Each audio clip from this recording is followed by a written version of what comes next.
Salut et bienvenue chez Jo. Alors aujourd'hui je vais essayer de parler un peu moins vite, je sais pas si je vais y arriver, hein, mais bon. Alors on va parler de fluide au sein de Blender. Avec de l'entraînement et en mettant la patience nécessaire, vous pourrez arriver à faire ce genre de choses. Honnêtement ça, si je demande un rendu,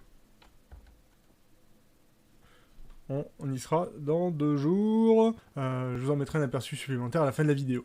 Autre que la petite blagouze que je viens de vous diffuser. Alors pour réaliser ces fluides, nous allons avoir besoin de 2 choses. Une boîte de simulation et un objet émetteur du fluide. Donc, qui se trouve là-haut, dans l'objet, et qui va faire couler, qui va générer ce fluide, qui va venir dégouliner. En réalité, on est dans une grande boîte. Je vous la montre.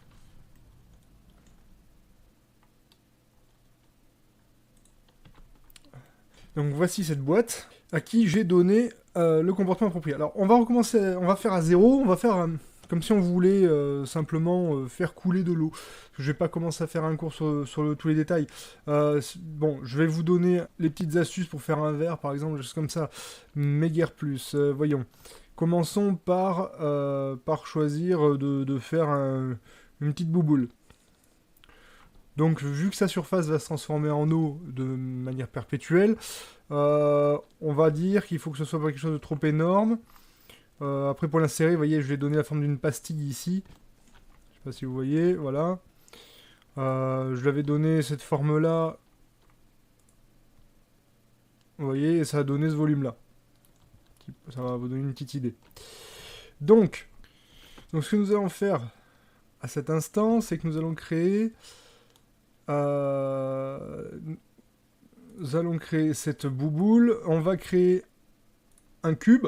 Donc vous voyez, ce cube, on l'agrandit. On s'arrange pour qu'il soit relativement grand, enfin que toute la scène, où partout ça peut dégouliner, soit couvert. Et on va simplement aller ici et lui donner un comportement fluide, simulation de fluide. Après, une fois qu'il est sélectionné, vous allez avoir la possibilité de modifier la physique. Alors attention, oui, là j'ai été perturbé pendant un instant, parce que normalement j'ai un écran beaucoup plus... Enfin, là j'utilise pas la totalité de mon écran, qui est beaucoup plus large. Bref, donc il se peut que vous ayez besoin d'utiliser la molette pour défiler là-dedans et voir l'option physique qui est apparue au bout. Sinon, vous risquez de faire comme moi au début, vous voyez ni l'option particule ni l'option physique. Donc utilisez bien la molette de votre souris pour l'atteindre. Vous voyez fluide est coché, donc je vais lui demander le type, donc je vais lui dire que là, ce sera le domaine. Donc si vous laissez le curseur dessus, que vous comprenez l'anglais, il vous explique que c'est le domaine de calcul. Donc les calculs de fluide ne s'effectueront que dans cette zone-là, et encore heureux que ce soit délimité, pour la puissance de calcul. Vous allez avoir tout un tas d'options là-dedans. Je vais essayer d'être le plus court possible. Le plus important quand vous arrivez là-dessus, je dirais que c'est de suite aller régler le temps, c'est-à-dire attention, ce n'est pas en frames, ce n'est pas en images. On ne parle pas en images, on parle en secondes. Je sais que c'est super perturbant. Donc, par exemple, de la première, donc de 0 secondes, on parle du tout début, jusqu'à 4 secondes de temps réel. Quel que soit le nombre d'images secondes, hein, que vous disiez framerate ou IPS, ça revient même, enfin, ou IPS en français, pardon. Qu'il y en ait 30 ou 60 dans la seconde, ça change rien. Donc on va dire, j'insiste bien, je sais que ça peut paraître lourd, mais croyez-moi, c'est vraiment perturbant parfois. Donc on dit par exemple jusqu'à 10 secondes. Donc si je mets la timeline, ça veut dire en 30 images secondes. Donc à 300, ça s'arrêtera de calculer, c'est-à-dire ici. À vous de poser le calcul pour savoir où ça va tomber là-dedans et bien définir la valeur end en nombre d'images secondes que doit calculer Blender.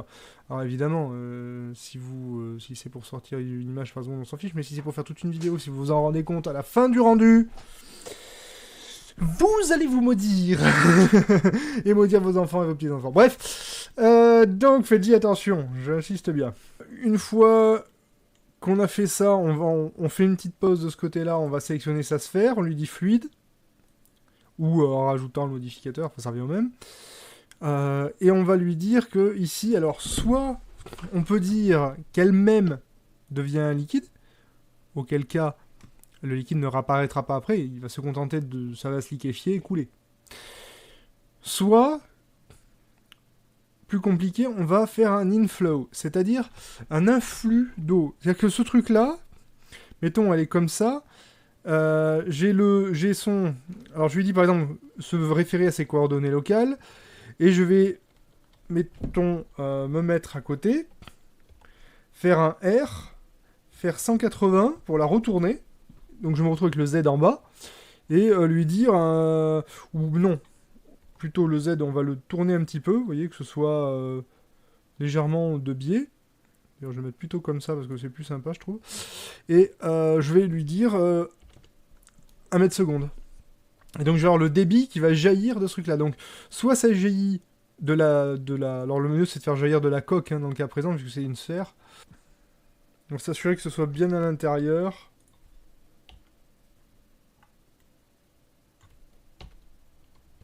Là. Ensuite...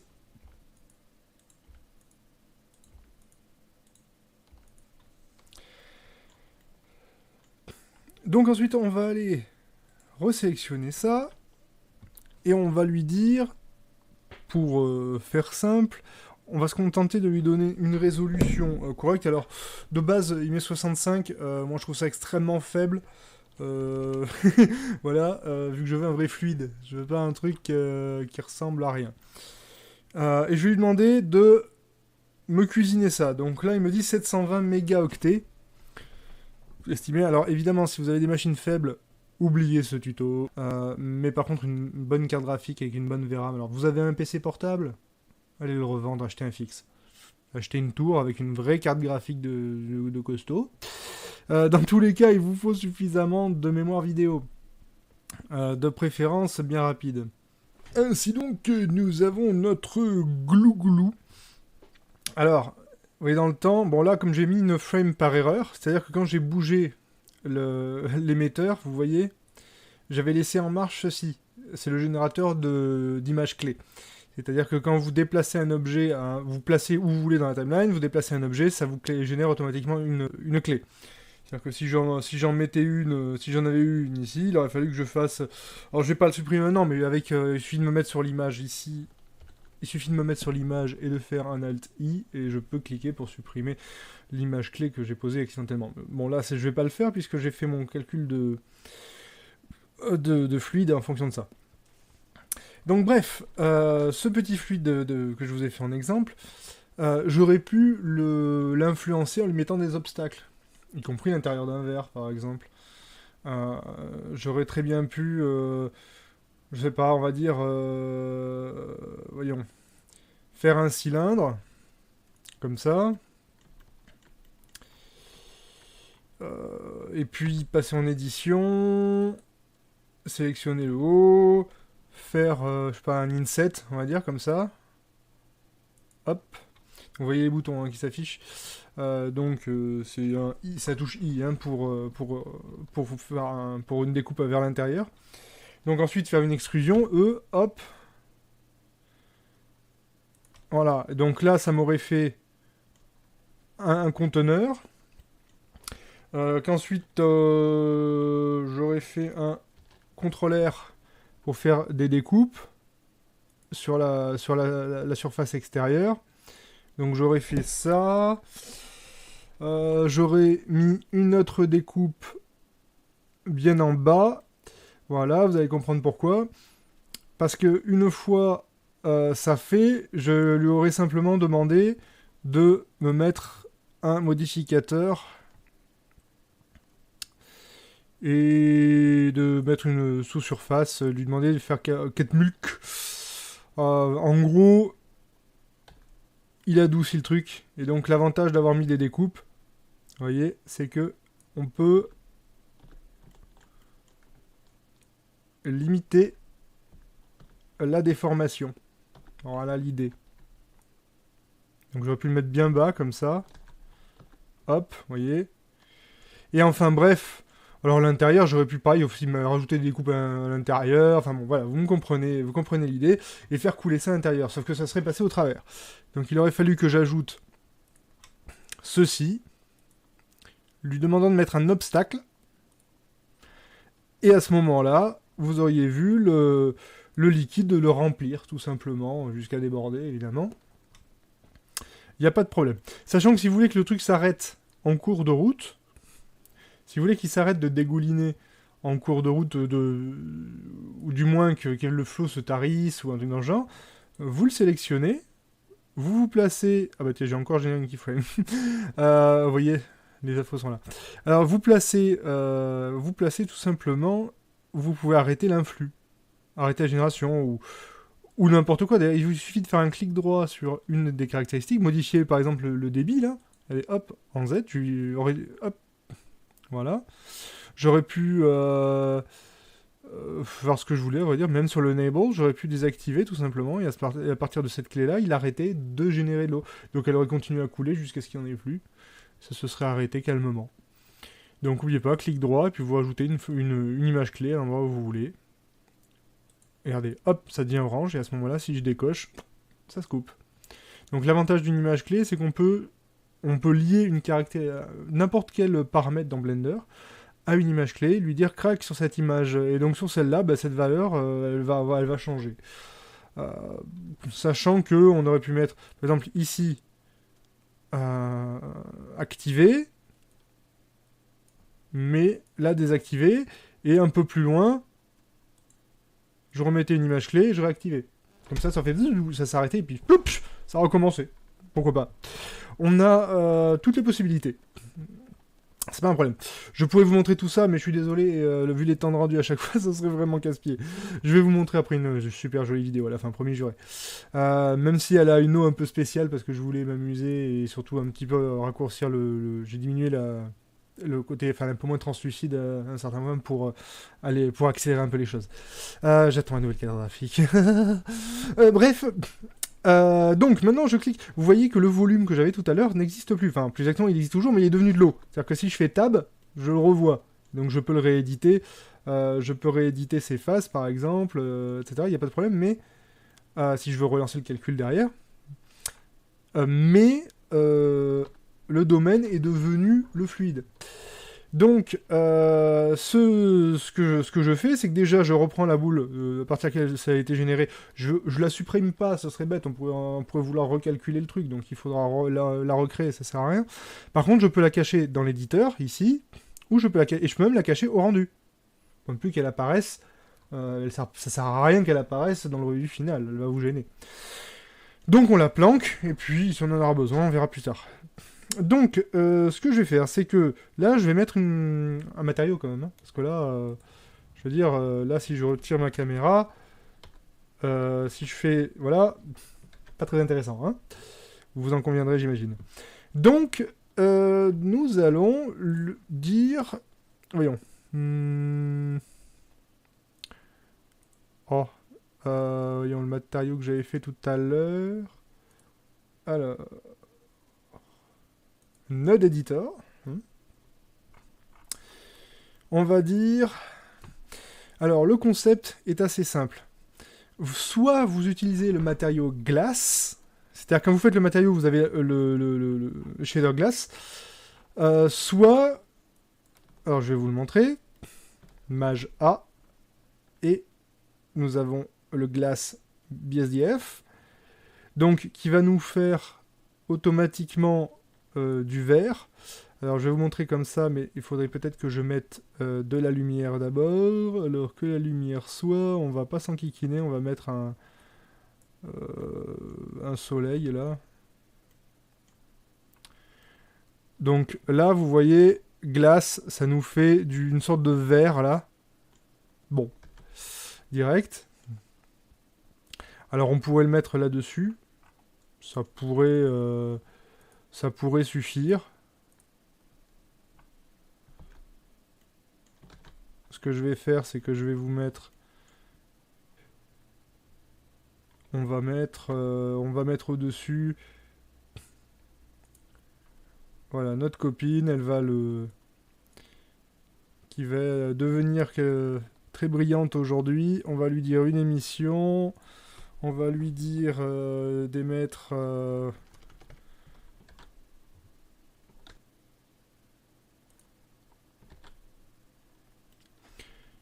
Voilà, on va même faire mieux qu'une émission. On va lui demander simplement de diffuser une bête couleur. Comme ça, avec l'autre lumière à côté, ça se réfléchit dessus. Donc vous voyez, la réflexion sur le vert se fait. Voilà, ça nous prouve bien que ça marche, mais là-dessus, c'est moche. Alors, ce qu'on va faire, je vais commencer par peut-être mettre un fond à l'arrache. À l'arrache, on va lui dire d'éclairer le derrière, voilà. Donc là, vous voyez la déformation qui se fait bien sur le verre, mais on est dans une situation où l'eau ressemble à du cristal. Alors ça peut être très joli, ça peut être très graphique pour certaines pubs, mais nous, on a beau avoir un verre apéro derrière, la glace, ouais, c'est cool, mais on aimerait bien que ça se remplisse. Alors, ceci... Certains vont utiliser donc de la glace et le combiner avec diverses sortes d'émetteurs pour essayer ou avec du transparent pour essayer de faire de l'eau, ça peut être intéressant. On peut lui mettre aussi un peu de diffuse et mettre un petit peu de bleuté, de vert. Bon, ce sont des solutions, ou sinon on peut tout simplement refaire du vert. Alors effectivement, refaire du vert. Clac. Donc refaire le verre à 0, ça veut dire qu'on est obligé de faire un mix. Donc on fait un mix entre une réfraction. Donc vous avez... Alors je vais le refaire. La réfraction et le glossy. Donc je vais, hop, aller là-dessus. Je vais dire shader, je vais lui demander un glossy. Et je vais lui dire shader, je veux une réfraction. Voilà, mais après, donc, il faut bien doser les deux. Donc, pour doser les deux, quand vous faites du vert, vous avez besoin de cette chère opération. Alors, Fresnel, alors ça, vous allez sur la Wikipédia, hein, ou sur le net dans tous les cas, et mettre la valeur derrière, puisque vous avez besoin de la faire rentrer à deux endroits. Donc, je vais pas rentrer dans les détails ici. Hein. Vous pouvez faire une recherche sur le net, trouver d'autres infos. Mais l'indice de réfraction... donc moi je le mets dans une valeur derrière. Bon, je sais plus dans quoi c'est, mais généralement je mets val et je clique sur value, hein, hop, je le mets où je veux. Je le mets donc à autant que je veux et je vais le faire rentrer, vous voyez, dans la réfraction, autant que dans l'opération là-haut qui va, elle, indiquer le facteur du mix. À quel point on met glossy et à quel point on met réfraction. Donc, ce qu'on va faire, c'est sélectionner lui. Donc, on va sélectionner son matériau et on va dire qu'on en voudrait un nouveau. Pouic. Donc, ce nouveau matériau, l'indice, vous le trouverez sur plein de sites internet, mais là, c'est 1.330, celui de l'eau, normalement. Et moi, j'ai tendance à dire que je vais rajouter derrière un autre shader, lui demander... Enfin, je vais remixer, en fait, je vais refaire un mix, et je vais rajouter un transparent. Pour pouvoir ajuster, en fait, suivant ma scène, à quel point je veux que ça passe au travers, en fait, si vous voulez. Ça me permet d'ajuster suivant l'environnement, de faire un truc pas forcément réaliste, mais qui correspond au résultat visuel que je veux. Donc on rajoute simplement un mix avec un transparent à côté, comme ça on peut faire jouer. Je trouve ça plus pratique. Donc n'oubliez pas, le vert c'est plus de 1,4 en indice, et l'eau c'est 1,330. C'est important de connaître la réfraction. Voilà, et donc là, je vais mettre, voyons...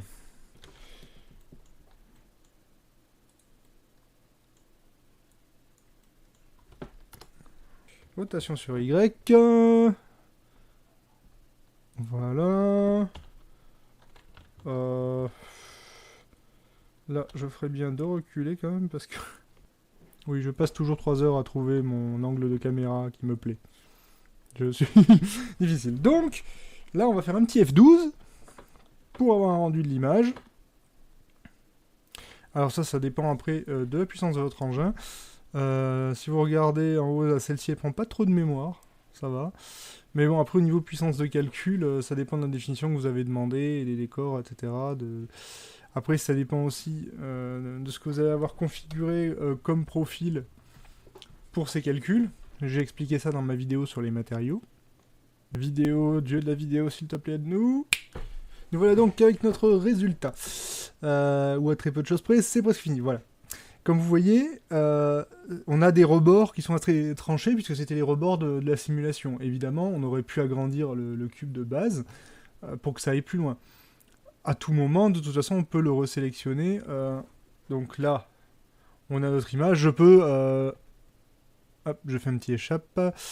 Je peux retourner le chercher. Alors là, j'ai fait un truc que d'habitude je ne fais jamais. D'habitude, je nomme ces trucs-là justement pour pas être en train de me demander tout le temps qui fait quoi. Donc manifestement, c'est lui, voilà.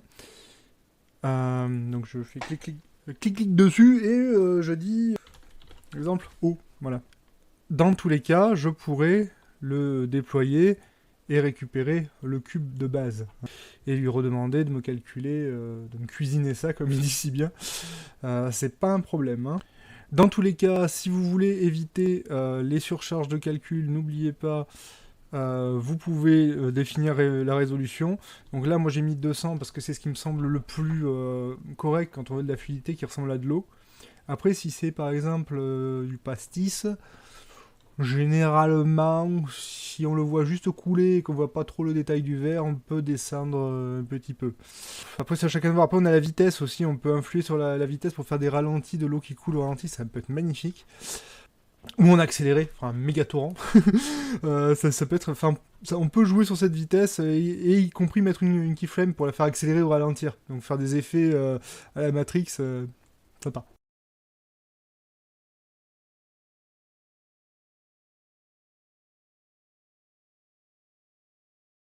Une chose importante aussi, quand vous allez au rendu, bon, j'avais déjà expliqué dans d'autres vidéos, vous pouvez choisir la taille, etc. Je vous conseille vivement de ne chercher qu'à faire des PNG et ensuite de faire toujours, enfin, de manière générale, après seulement faire le montage avec un logiciel de montage ou même avec le système de Blender, c'est pas le problème. Mais pour garder la puissance de calcul vraiment à faire les images. Et en plus, si vous laissez un fond transparent et que vous choisissez de faire, vous faites plusieurs éléments comme ça, vous allez pouvoir par exemple faire que la couche euh, le layer, enfin la couche du liquide net et le fond un peu flouté par exemple pour bien faire ressortir. Il y a plein d'astuces à connaître, je ferai une autre fois une vidéo sur la composition de l'image, ce sera une autre vidéo parce que ça va être beaucoup trop long. Mais dans tous les cas, pensez que vous pouvez simplifier, vous voyez par exemple, j'ai pas besoin de super échantillonnage de malade. Au niveau des lumières, les rebonds, 4 rebonds, généralement, ça suffit. Franchement, j'ai jamais vraiment eu besoin de plus. Des fois, quand je voulais faire vraiment un jeu de reflets très poussé, faire de scintiller, des choses comme ça, mais sinon, franchement, ça sert à rien. Donc, je vous encourage à créer vos propres presets, comme je fais là, pour pas vous prendre la tête quoi, et attendre des temps monstrueux. Une chose importante avec les cartes Nvidia, quand on fait du CUDA, généralement le 256 par 256, ça accélère bien. Ça c'est un simple constat personnel, hein. C'est basé sur aucune donnée spéciale, c'est juste que j'ai testé et que je me suis rendu compte de ça, je ne garantis rien. Oh, une chose importante aussi, quand vous concevez votre scène, n'oubliez pas que le monde activé, ça permet d'améliorer, d'adoucir les ombres et de faire quelque chose. Quand vous voulez faire surtout du photoréalisme, si vous voulez faire un truc un peu BD, on s'en fout royalement. Mais regardez, par exemple, si je l'avais pas mis là, ouais, je sais pas si on verra là. En gros, vous voyez, en temps normal, cette partie va se boucher. Si j'active, vous voyez, je vais pouvoir déboucher les ombres, tout simplement. Et éviter que ça devienne tout cracra. Les ombres deviennent beaucoup plus progressives. Donc c'est assez intéressant quand on travaille avec des fluides de pouvoir déboucher. Bon, après, dans le cas présent, là, j'ai pas suffisamment de sources lumineuses et d'endroits sur lesquels répartir. Mais faites l'expérience, vous verrez que c'est assez important de l'avoir. Même léger, hein, vous voyez, mais même tout léger, vous verrez que ça vous aidera beaucoup. Voilà, bah, si vous avez des questions, n'hésitez pas à les poser dans les commentaires, voire sur libsos.fr, le site que j'ai créé pour pouvoir répondre avec des captures d'écran, tout ça et tout ça. Et puis, voir si vous voulez changer si vous créez des images sympatoches, vous voulez les échanger, vous pouvez les mettre aussi sur libsos. Si vous l'avez, vous mettez ça dans la partie des blablas, des documentations, tout genre là. Ouais, ça pourrait être vachement cool. N'hésitez pas, de toute façon, vous pouvez mettre les images sur le serveur, c'est fait pour. Bon, puis si vous avez envie de filer un coup de main, vous avez le Tipeee, vous avez pareil l'IBSOS, et puis faire vos propres vidéos, n'hésitez pas. Hein. Mais de grâce, si vous faites une vidéo avec Blender, vous voulez la montrer tout, expliquez-la, commentez-la. Faites pas comme certains qui vous mettent « Ah ouais, moi j'ai fait ça avec Blender, ça... Ah ouais !» Puis qui expliquent à personne comment ils ont fait, je vois pas l'intérêt, c'est pas trop du partage ça. Voilà, bon, c'était mon petit commentaire perso. En tout cas, à bientôt chez Joe.